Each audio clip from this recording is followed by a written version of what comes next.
You're probably aware, or I hope you're aware, that a conversation has begun in the UK and it's been triggered by an announcement from the British Institute of Facilities Management that it wants to change its name and pursue chartered status.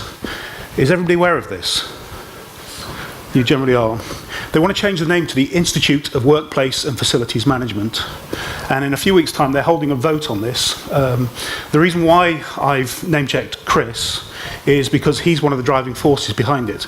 Now, I'm not going to get into their reasons for it, although we're going to look at this as a wider issue, but if you want to talk to Chris later, I can volunteer you for that, can't I, Chris? But also, there's a very, very good podcast, which you can find linked on our website, which details, over the course of about an hour and a half, I think, the thinking behind it and the driving forces behind it as well. And I'd recommend you listen to that if you've got time. Now, this has inevitably sparked a debate, not only about the BIFM's purpose and identity, but about what this suggests about the facilities management sector, and specifically its relationship with the workplace.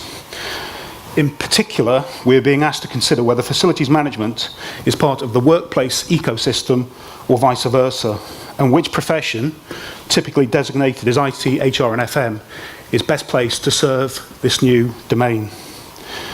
The issue of whether the BIFM should even include the W word in its title is inevitably generating strong emotions. I think that's fair to say. I won't address you again. And I think that's because it touches on people's core beliefs, and some people are treating it as a form of heresy, and I think it's an interesting debate to follow, and it'll be certainly interesting to see what happens after the vote. Regardless of that, however, I think it raises an interesting question about whether the BIFM even has a choice in the matter about whether to raise this as an issue, regardless of the name change. Now, when we talk about disruption, obviously we often refer to it in terms of technology, and this is always the driving force behind all new change. And I think traditionally we've always seen these developments in a kind of linear way. We've relied on laws like Moore's law to define how things change, usually in terms of miniaturization and increasing processing power.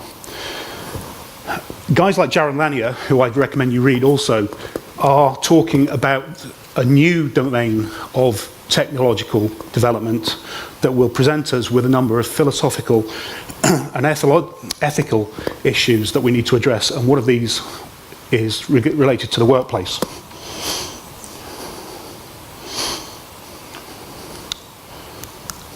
Okay. I imagine that most people have seen some version of this, which is the typical way that these kind of things are generally depicted, and it relies on the presentation of a number of silos and the relationship between them, which has been characterized as the office traditionally. When we look into one of these silos, however, what we find is a model a bit like this. Has everybody seen this, or a version of it? This is from a guy called Martin Pickard, who's a very famous facilities management thinker and practitioner in the UK. And in this diagram, he shows the full scope of what is the role of facilities managers. Now, within this, and I can't remember quite where it is because there's obviously a lot of points raised in this, there is the issue of the workplace, sorry.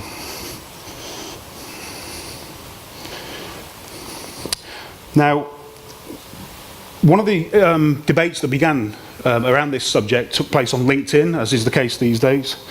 And Martin described workplace in this debate as just one of the many things FMs are responsible for, and for many is a minor priority. Now, it would be easy to suggest that the opposite is true, and some people have. From their point of view, the idea of workplace encompasses a much wider scope of issues, hence its association with a spectrum of professional disciplines, and they argue that FM is an element within the workplace ecosystem primarily focused on the design and management of physical assets. And so we have our two perspectives. This doesn't mean that the object we're observing changes, just that we are looking at it from a different point of view and with different illumination. So, how do we resolve this?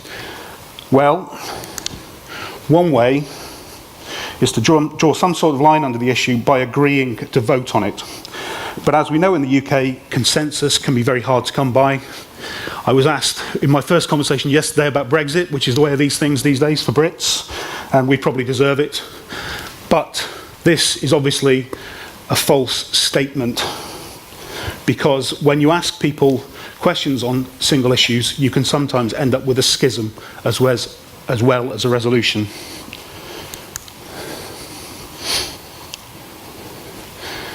If you want an analogy for this, it can be found in Gulliver's Travels. In Lilliput, the nation was riven with strife about the best way to eat a boiled egg. The big Endians opened their boiled eggs at the big end and rebelled against the king, who had decreed that subjects should break their eggs at the little end based on a traumatic event that befell his grandfather. The dispute eventually leads to war with a neighbouring island, which uses the dispute as an opportunity to stir things up.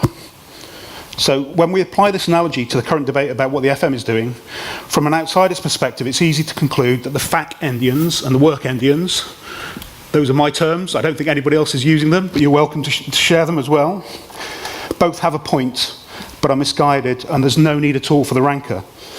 If you accept that the notion of workplace covers the digital and cultural as well as physical workplace, which it does in my view, then you can see that it has a clear overlap with FM. But what arises from this could never be described as an overarching discipline, and the same is true of facilities management.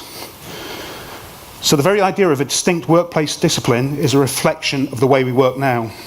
It's still common for people to confuse the office with the workplace, and I think this is my central point, and it would be a shame if many of the UK's FM practitioners were unable to make the distinction themselves.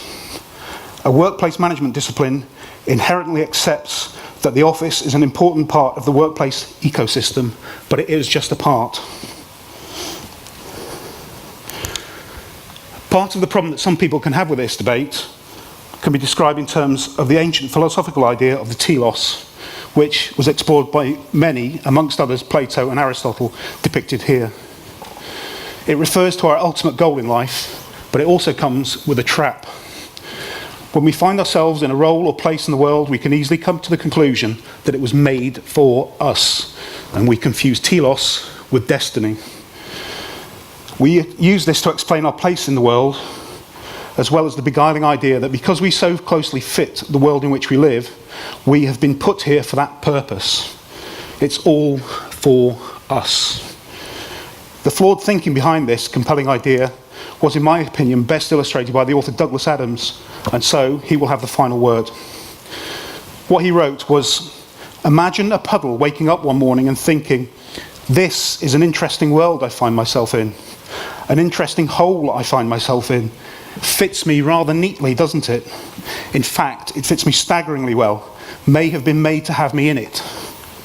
This is such a powerful idea that as the sun rises in the sky and the air heats up, and as gradually the puddle gets smaller and smaller, it's still frantically hanging on to the notion that everything's going to be all right, because this world was meant to have him in it, was built to have him in it. So the moment he disappears catches him rather by surprise. I think this may be something we need to be on the lookout for. Okay, and that's me. Thank you very much.